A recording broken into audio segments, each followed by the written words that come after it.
Still going down. Look who's in here. It's Konect.ai time, everybody. Let's brew.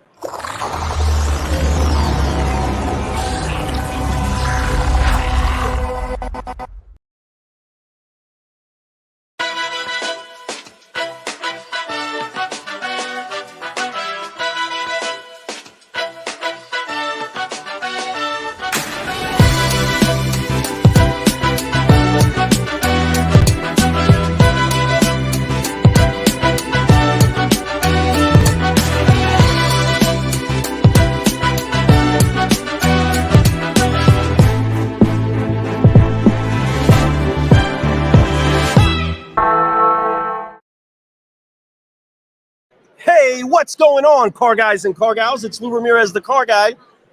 And Fred Lenartz, the subprime hero, is right over here. He's going to jump into the shot real quick. Right Check it here. out. He's That's right here. Woo! And there's a whole lot of shaking and baking, a whole lot that's cooking over in this corner right now. But I'm incredibly excited to have these intelligent guys from Konect.ai, the one, the only Colby Joyner, teamed up with the incredible Jarrod Kilway. Give yourselves a hand. Welcome to the party. Get these high fives rocking and rolling. Give me another one. Let's go. So excited that we got so much cooking over here. Guys, what has this event been like for you all? In my opinion, there's a fair amount of people here. There's a lot of people. Which was a surprise. Knowing last year and a couple of the other conferences were a little light, but walking in this morning and seeing that, it was a lot of people. I mean, like, it's vibrating. It's like shaking. Yeah. The energy is back at Digital Dealer. I will say that. The energy is back.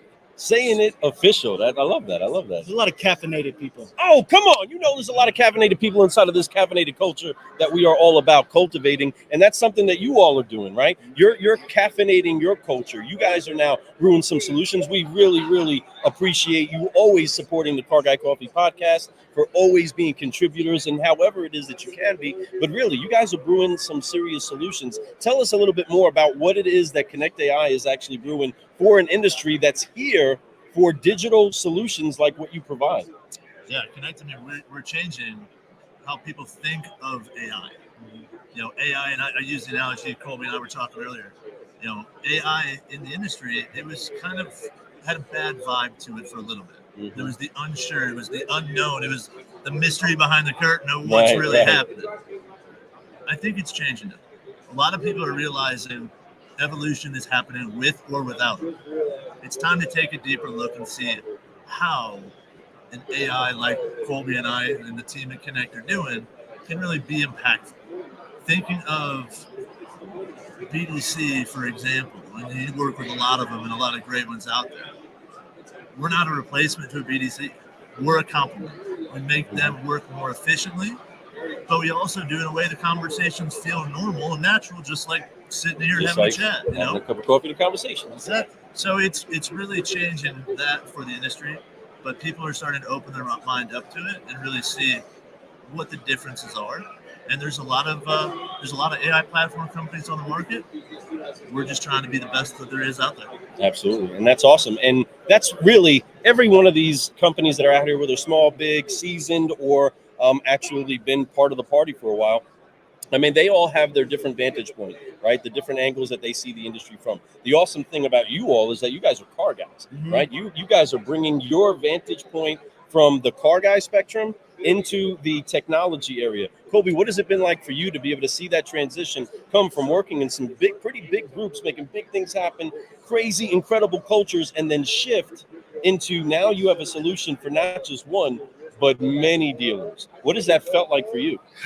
For me, it's been very interesting because, going from that retail side, and Jarrod knows this as well, that you're kind of hit on by all kinds of people all the time. Right. You get vendors hitting you up all day about, hey, you should have this, you should have this. But now getting on this side, it's taking the pain points that are in a store and then trying to say, how do we figure out how to resolve these pain points versus just get a client or make a buck. Right. Like in the end, money's great, making money's great, getting additional clients is great, but we want to affect actual change and make other products even better with our product. So it's not just like, hey, we want to be in there and have our product be in there and be the one and only best piece. It's like we want to be able to go and say, now that our product's in there, you're able to take your other products and those are lifted as well. So you create this whole big wave of positivity with all the vendor partners that you're using, which I think that's the important thing from coming retail to our side, is understanding how can you honestly help without just saying the words that I'm here to help. Right. Like truly feel like, hey, I do want to help, and we're making strides and we're affecting policies in our company to make sure that we help in those ways, that we are willing and unwilling to do things. Right. And not just, hey, we'll do whatever it is as long as you'll pay us.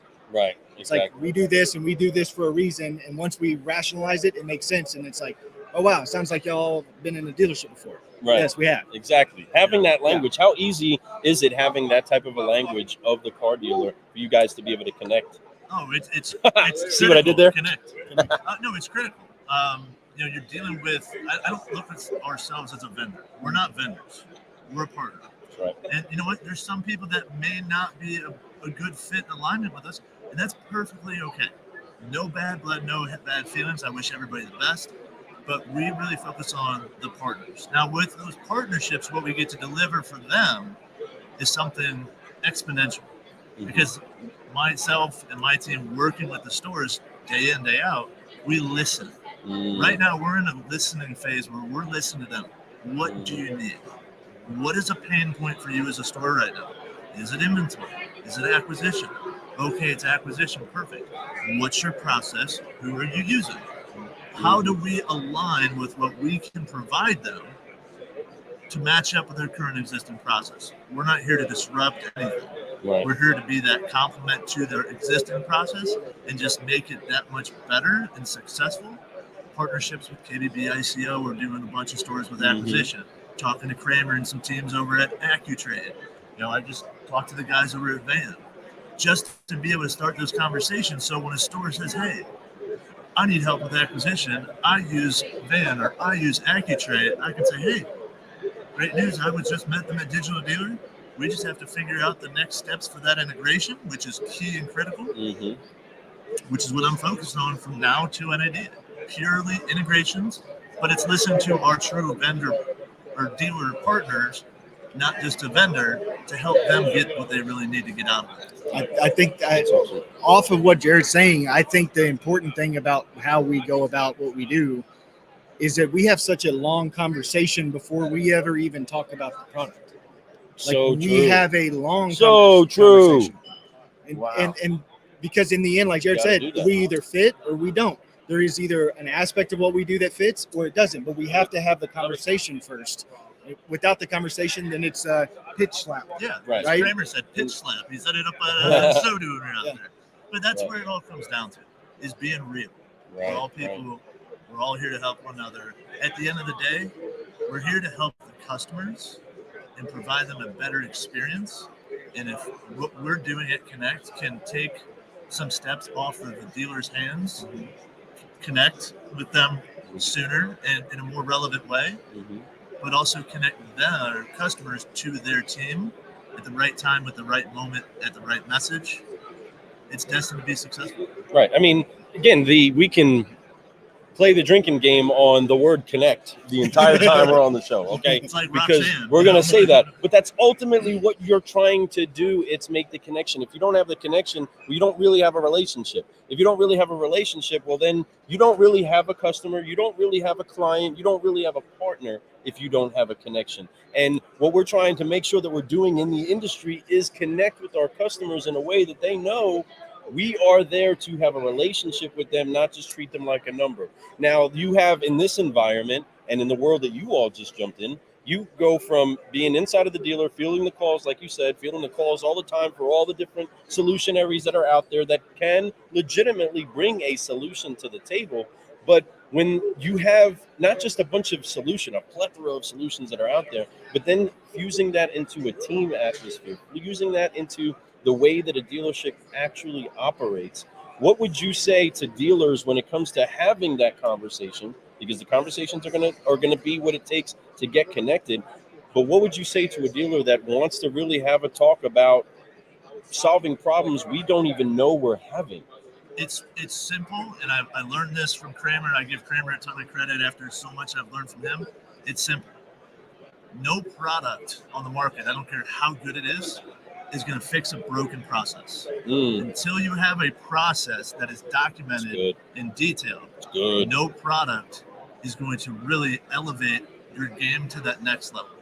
So build that piece first, get the process down, then you find a partner that has a solution that can mingle amongst those two, and that's where success happens. So got it. You got it. I love that one. Absolutely love that. Break down a little bit more of on the side of making sure that we find out what their issue is, right, Colby? I know that this isn't easy, Jarrod. I know this isn't easy to get a dealer to say, hey, this is actually where I am struggling, right? Because a lot of times, because of pride, and not so much pride, but because, like I just said, they don't even know that they're having the problem. They don't even recognize that the absence of a tool or the absence of a process is creating a whole other animal inside of their culture or inside of how they get stuff done.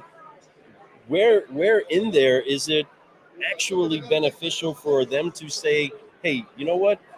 I have some problems and I need to talk to you about them so that you can maybe point me in the right direction. What is it like really opening up that conversation for dealers? It's one onion at a time. Yeah. Peeling an onion. I think that it's interesting because it's like a therapy session. It is. And Jarrod does really well at this, and I learned this a while back too, is it's when they mention something, instead of just going along that line and saying, okay, this is what you do, it's like, okay, are you seeing a positive or negative thing with that? Right. Like, is that important to you? Is this important to you? Is that not important to you? But asking the questions to get them, like Jarrod said, we are able to peel the onion back a little bit more, which eventually they are like, oh, wow, I didn't really know that I had this problem. But now that we've talked through this entire thing, sounds like I do. Right. And help. Right. For real. Because they're like, oh, hey. And then this is the thing about getting on with different sides of the dealership, right? Not everybody knows everything that's cooking inside of the store, right? You can ask an owner some questions, and there's going to be many things that they don't necessarily know the exact numbers on. That's cool. We get that because it takes actually getting into your systems to pull things down. But how important is it that they are regularly getting together with their teams to consolidate that information that they need to look at? How important is it that they see it? You guys make it available for them to see when they want to see it, but how important is it that they check their stuff? I use the analogy. If you're a BDC manager or you're a sales manager or you're a GM, you're measured on your success of what your team does.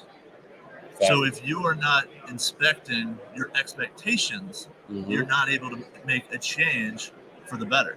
So if you're not looking at that internally at your people, how are you ever going to be able to look at a product to measure success? And a lot of times in this industry, given and been there, have done it, you lose the ability to have true partners with technology, product, software, because you are not measuring them the same way you would measure your team. So you give your internet team scripts, phone scripts to use. You buy a call recording software to listen to the calls, to measure the calls, to make sure they're executed. But then at the same time, you're not continually training them on how to get better. You literally gave them a piece of paper. How old is that? Does that need to be updated now? Is this relevant now that we're ordering more vehicles than sitting on the lot? Is it the same direction? But if you're not training and adjusting and adapting, you're never going to continue the upward momentum and trend.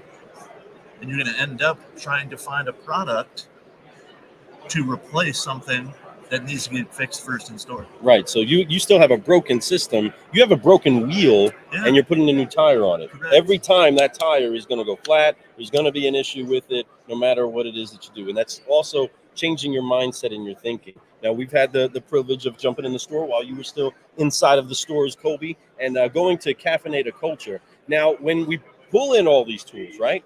When we pull in all these tools and then we pull in all these people, how important is it to make sure that we are having a unified language, basically because you're doing all kinds of solutionary talk right now, and that's exactly why they are certified 100% CGC approved solutionaries, just letting y'all know. But how important is it, though, that even though on the executive level, when leadership says, you know what, we're going to go with the plan, we're going to go with your technology that helps to make sure we know what's going on, we connect to our customers more, but how important is it to make sure that that is also communicated and trained through and through to everybody that's connecting to a customer? You can't manage what you don't measure.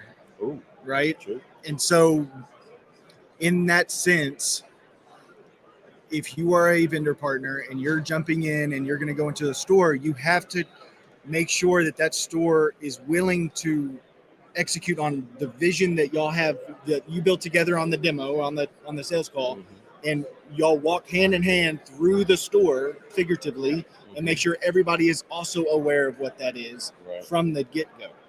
Good stuff. Because if you start off bad, it ends bad. So you have to start off right. So until you launch and go live with new product and new this, it has to be across the board. Everybody needs to be on the same page. This is why we're doing it, the theory behind it, the vision behind it, and the potential results of what we should see from it, so that everybody has their eyes on it, because we have our eyes on it. They have their eyes on it. So the first time something pops up as a negative, we all know, and like, okay, how do we fix it now? Right. It's not okay, I don't like y'all guys anymore, I'm going to cancel you, see you later. It's like, hey, I got this issue. How do we fix that? Right. That's a great question. We actually saw that too. We started doing something on the back end, blah, blah, blah. Oh, cool. And then you move forward. That's how you build a long-term partnership. And then you can't have something for 60, 90 days and be like, oh, it didn't work. You have to have it for a long time. Right. Because it's all that exponential growth as it keeps going. That's right. Goes into the whole process. Yeah, what we have to do is really set the foundation even on the sales demo to what's expected after. You say yes today and sign a check and we go live. Here's the next steps. Yes. Here's the process. Going back to process again. Here's what to expect. The onboarding call, the implementation call, the training call, the go live date set, everything's done. Then the performance management follow-up team. Then it's the information of sharing the knowledge and sharing the information of what updates we're doing as a company, how we're changing, how we're adapting, how we're moving, and what's coming new with us. The biggest thing, and I've been on vendor side in the past, and I went back to retail and went to OEM, and I've done a little bit of everything.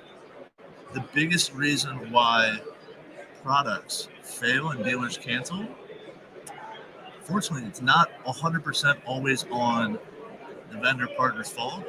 A lot of it lies with communication. And the biggest communication downfall, and I've talked about it forever, is the onboarding process at the store, the communication of new staff and staff being terminated and leaving. Those need to be communicated to not only your internal teams, but your vendor partners when somebody leaves and moves on. Even if it's within the same organization and they go from the Chevy store to the Ford store, yes, they're still within the company, but you have to communicate that to your partners so they can remove them from systems. But also, when they remove them, as a partner, my next question to you is, hey, you're gone. Okay, perfect. Who's coming in? Have you found somebody? Do you need help? We have quite a bit of people in the industry that would know we can maybe connect you with some people. But also, we now are establishing that onboarding process with you of what happens next when somebody comes on board. That's awesome. And that's, like you said, communication. Usually that's the breakdown of any relationship is when communication gets interrupted. You guys are consistently connecting customers, clients, the culture inside of the store, all of the vendors that are connected into the store. John Luciano said something earlier today, right before he did his keynote, we were standing outside and he said, I don't have any vendors. Like you're saying, he said, I don't have vendors, I have partners. And you don't get rid of your partners, right? Your partners are your partners. We find a way to make it work together. If you're going to be a vendor of mine, well, you're really not going to be with me, right? And making sure that those conversations are, one, clear, with expectations of where we're going to go, where we're trying to grow, where we are, because that's often the hardest thing to ever establish is where are we? So, folks, do you know where you are with your numbers? Do you know where you are with this? Do you know how much you're spending here, right? Giving them the, hey, this is now your dealer now aware assessment of where you are, and this is where it is that you want to go, and targeting that, making sure that you focus on where you want to go. anything else that you guys want to make sure that dealers, vendors, anybody that's trying to make the connection in taking this industry to the next level, anything else you guys want to add to the importance of making sure that they get connected with you incredible people at Konect.ai? Just reach out. We're here to help, and we'll help if it's a fit. As I said earlier, if it's a fit, great. If not, we can give you a quick overview and an audit of what's going on. Maybe it doesn't work, and that's perfectly fine, but we want to serve you, dealers, eventually become partners. That's right. Amen. Love it. Colby, Yeah. how do they get a hold of you guys? Well, here you can Scan the QR on the back, right? Right there. Hold it up. They can probably see that. Right there. Hold it up right there. Hold it still. Ting. All right. Yeah, you can scan on that. But yeah, I mean, you can connect with us on social media. That's the easiest way for us to get connected Social on there. media, baby. You can actually drop in, tag our names in any of this video that's shared out anywhere. We'll jump in and catch it. But I guess my parting thing is be open-minded, period. Right? Just because it's not something that works for you, that's fine. Now you're going to know what does and doesn't work. Right. And I think a lot of people get closed-minded when it comes to looking for vendor partners. They're like, oh, I like this only, which is great. You know what you like, but at the same time, you don't also know what's out there. So true. So be open-minded, experience what else is out there, especially with how fast technology is growing within automotive. You have to just be aware of what's out there. So be open-minded, communicate about that with your teams, have your teams from, your sales managers and the people below you, have them make suggestions of, hey, I saw this. Can we look at this? Look at it. It may not be the right fit, but look at it. Right. Somebody else, it doesn't matter. Just look and be open. Yeah, let them That's contribute. That's a partner right exactly. there. That's a definition of what a partner is. Listen to your team. Let them give you ideas of what's needed. We listen to our partners here of what they need to continually grow and get better. Just connect it all together. And at the end of the day, don't be afraid of change. Change is scary, sure. But as long as change has purpose and intent and a process behind it, change is what drives success. Come on. So true. Everybody understand it's always changing. Things are always changing in this industry. You always have to be ready to adapt because that's what solutionaries do. You know what else solutionaries do? We drop F-bombs that don't offend your mom. And we make sure to forgive, focus, and fly so that we can keep growing. So we got to make sure that we get nice and loud. We want to say what's up to Facebook user who wanted to make sure you guys know I learned so much from Jarrod Kilway and Colby Joyner every time they talk. Man, you guys are some geniuses. That's For Brian real. Ortega. Brian Ortega, we love you, brother. We know he's a liar. What's going on? I'm just kidding. Love you, Brian. What's up, bro? Love you, Brian. And Timothy Nilsson is making sure he knows that Jarrod knows he's in the building. What's going on? And you guys rock. That's me. I actually put that in there. That was Fred Lenart. Subprime Hero. Right. That's him. Well, car guys, car gals, you know what we need to do to wrap up this show. We got to forgive, focus, fly. So, Colby, you can go ahead and count us off. Let's go ahead and get the hands on the shoulders. Nice and proud and loud. On right. 3. 1, 2, 3. Forgive, focus, fly, and keep growing, keep growing. That's right, everybody. Woo! That's how we do. So thankful to be connecting over here with the Konect.ai guys. So pumped up that we're in here with the incredible Jarrod Kilway and the one, the only Colby Joyner. Car guys, I am Lou Ramirez, the car guy, and you've been Brewing Solutions on the Car Guy Coffee Podcast. Keep having fun making this industry incredible. Let me get some high fives from my guys. Great job. Great job. Man, those guys got some serious connection on those high fives.